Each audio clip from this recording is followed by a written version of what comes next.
Hi friends, how are you? Welcome back to my channel cook with Sharvani. నేను మీ కవిత దేవరాజ్. ఎలా ఉన్నారు అందరూ? బాగున్నారా? చాలా చాలా బాగున్నానండి. ఈరోజు మనము ఒక వెరైటీ కాంబినేషన్తో వచ్చాం. ఏంటో తెలుసా? Aloo and capsicum. మీరు ఎప్పుడైనా ట్రై చేశారా ఇలాగా? ఇప్పుడు ట్రై చేయండి. చాలా చాలా టేస్టీగా ఉంటుంది. చాలా ఈజీగా కూడా చేసుకోవచ్చు. చాలా బాగుంటుంది. తప్పకుండా ట్రై చేయండి. ట్రై చేసి ఎలా వచ్చిందో నాకు కమెంట్ బాక్స్లో తెలియచేయండి. మీరు ట్రై చేసిన పిక్ని ఇన్స్టాంట్ ఫేస్బుక్లో నాకు ట్యాగ్ చేయండి. అందులో కూడా ఫాలో అయిపోండి. ఓకేనా ఫ్రెండ్స్? నెక్స్ట్ లేట్ చేయకుండా ప్రాసెస్లోకి వెళ్ళిపోదాం. చాలా 1 మినిట్ నా ఛానల్ని సబ్స్క్రైబ్ చేసి లైక్ చేసి మీ ఫ్రెండ్స్ అండ్ ఫ్యామిలీకి షేర్ చేయడం మాత్రం మర్చిపోవద్దు. ఓకేనా? Let's go. ఫస్ట్ కడాయి పెట్టేసుకొని దాంట్లో మనం ఆయిల్ వేసుకున్నాము. ఆలు ఫ్రై కాబట్టి కొంచెం ఆయిల్ మనకి ఎక్కువే పడుతుంది. 1 స్పూన్ జీలకర్ర, కొంచెం ఆవాలు, 1/2 స్పూన్ అంతా ఎండుమిరపకాయలు. నేను ఒక 5-6 తీసుకున్నాను. మీకు స్పైసీకి తగ్గట్టు తీసుకోండి. 2 కరివేపాకులు రెమ్మలు. ఇవి ఆలుగడ్డలు పొట్టు తీసేసానండి, ఉడకపెట్టినవి కాదు, జస్ట్ పొట్టు తీసి చిన్నగా ముక్కలు కట్ చేసుకున్నాను అనమాట. దీంట్లో కొంచెం పసుపు వేసేసి బాగా కలిపేసుకోవాలి. మనకు ఆలుగడ్డ వేయగానే కడాయిలో అతుక్కుంటుంది, అందుకని కలుపుకుంటూ ఉండాలి. దీంట్లో కొంచెం 1 స్పూన్ సాల్ట్ వేస్తున్నాను. ఇప్పుడు మనకి దీనివల్ల ఆలుగడ్డలు తొందరగా మగ్గిపోతాయి అండ్ సప్పగా కూడా ఉండకుండా ఉంటాయి. ఓకేనా? వేసుకోండి, మీరు కూడా మర్చిపోవద్దు. మధ్య మధ్యలో ఇలా కలుపుకుంటూ ఉండాలి. ఇప్పుడు క్యాప్సికమ్. ఆలు ఎంత తీసుకున్నానో క్యాప్సికమ్ అంతకంటే కొంచెం తక్కువే తీసుకున్నాను. నేను ఆలుగడ్డలు ఒక మీడియం సైజ్వి ఒక 4 తీసుకుంటే ఇవి 3 తీసుకున్నాను అనమాట.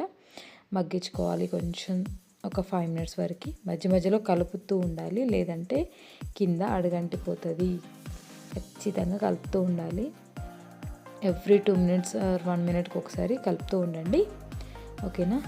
ఇది బాగా కలిపేసుకున్నాం కదా. ఇప్పుడు దీంట్లో మనకు స్పైసీకి తగ్గట్టు కారం వేసుకోండి. నేను ఒక 2 స్పూన్ల కారం వేసుకున్నాను. ఆల్రెడీ ఎండుమిరపకాయలు కూడా ఒక 8 వరకు వేసుకున్నాను కదా, అందుకని ఒక 2 స్పూన్లు వేసుకున్నాను. మీరు స్పైస్ ఎక్కువ తినే వాళ్ళైతే కొంచెం ఎక్కువ వేసుకోండి, తక్కువ తినే వాళ్ళైతే తక్కువ వేసుకోండి. ఓకేనా? కారం అంతా బాగా కలిపేసుకొని ఒక 5 మినిట్స్ మూత పెట్టి మగ్గించుకోవాలి. చూసారా? ఆలుగడ్డలు బాగా మగ్గిపోయినాయి. ఇది టమాటో ప్యూరీ, మీడియం సైజ్వి ఒక 2 టమాటోస్ అనుకోండి, అంత ప్యూరీ వేస్తున్నాను దీంట్లో. ఇప్పుడు మనము ఈ ఆలుగడ్డలు తీసుకున్నాం కదా, ఆ క్వాంటిటీకి ఇది సరిపోతుంది. లేదు కొంచెం ట్యాంగీ ఫ్లేవర్ ఎక్కువ, టమాటోస్ బాగా తినే వాళ్ళైతే కొంచెం ఎక్కువ వేసుకోవచ్చు. ఓకేనా ఫ్రెండ్స్? బాగా కలిపేసుకోవాలి. తప్పకుండా ట్రై చేయండి. ఎలా వచ్చిందో కమెంట్ బాక్స్లో తెలియచేయండి. నా ఛానల్ని సబ్స్క్రైబ్ చేసి లైక్ అండ్ షేర్ చేయడం మాత్రం అస్సలు మర్చిపోవద్దు ఫ్రెండ్స్. నాకు ఫుల్ సపోర్ట్గా ఉంటుంది. దీంట్లో నేను వాటర్ వేస్తున్నాను. గ్రేవీకి సరిపడా వాటర్ వేసేసుకోవాలి. ఒక 5 మినిట్స్ వరకు ఉడికించుకోవాలి, మధ్య మధ్యలో కలుపుకుంటూ. ఇది ఒక 5 మినిట్స్ తర్వాత ఇది బెల్లం ముక్క 1 ఇంచ్ మందం ఉంటుంది, అంతే చిన్నది బెల్లం ముక్క వేసేసి కలుపుతున్నాను. దీనివల్ల మనకి కూర అసలు తీయగా ఉండదు, బట్ అందులోనే టేస్ట్ కొంచెం ఎన్హాన్స్ అవుతుంది అన్నమాట. చాలా బాగుంటుంది. తప్పకుండా ట్రై చేయండి ఇలాగా ఈసారి. ఓకేనా? ఇది మొత్తం ఆయిల్ అంతా పైకి వచ్చింది చూసారా? ఇప్పుడు మనం దీన్ని స్టవ్ ఆఫ్ చేసేసి మంచిగా కలిపేసుకొని, నేను కొత్తిమీర వేసేసుకొని కలుపుకుంటున్నాను.